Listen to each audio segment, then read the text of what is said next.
May nanalo na sa ikalimang edisyon ng Ironman 2026 sa Davao City. Ang itinanghal na kampiyon tinaguri ang kauna-unahang Pilipino na nagwagi sa patimpalak. Kilalanin siya sa ulat ni JC Aliponga ng PTV Davao.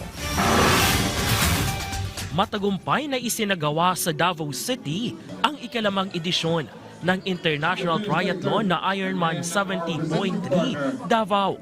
Matapos ang isang taong pahinga, nilahukan ng humigit kumulang 800 triathletes mula sa 30 iba't ibang bansa.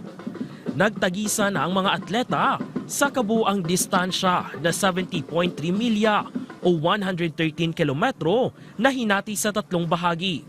Una, ang swimming na may 1.9 kilometro sa Talomo Bay. Sinundan ito ng two-loop bike course sa Davao City Coastal Road na dumaan sa bagong bukas na Bukana Bridge hanggang Magsaysay. At ang running na may 21.1 kilometro na dumaan sa MacArthur Highway at Davao City Coastal Road at nagtapos sa red carpet ng Bago Aplaya. May iba't ibang kategorya ang event kabilang ang Filipino Elite para sa mga top professional at national athletes ng bansa, Open Championship para sa mga highly competitive na kalahok, age group para sa mga amateur at relay teams kung saan nagtulungan ang 2 o 3 atleta sa bawat bahagi ng karera. Kampiyon sa nasabing kompetisyon, si Irenold Reed Jr., ang kauna-unahang Pilipino na nagwagi sa naturang triathlon. Ayon sa kanya, hindi niya inaasahan ang kanyang tagumpay at labis ang kanyang pasasalamat sa suportang kanyang natanggap. Very exhausting pero at the end, ang masaya. And ayun, feeling grateful na naka-race ako dito. First overall tayo.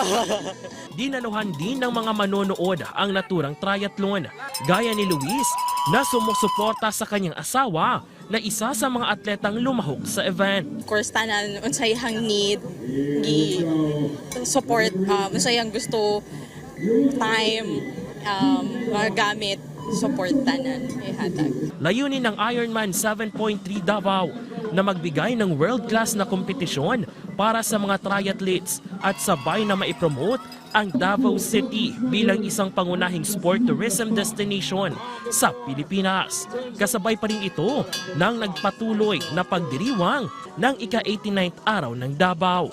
Mula dito sa Davao City, JC Aliponga para sa Pangbansang TV sa Bagong Pilipinas.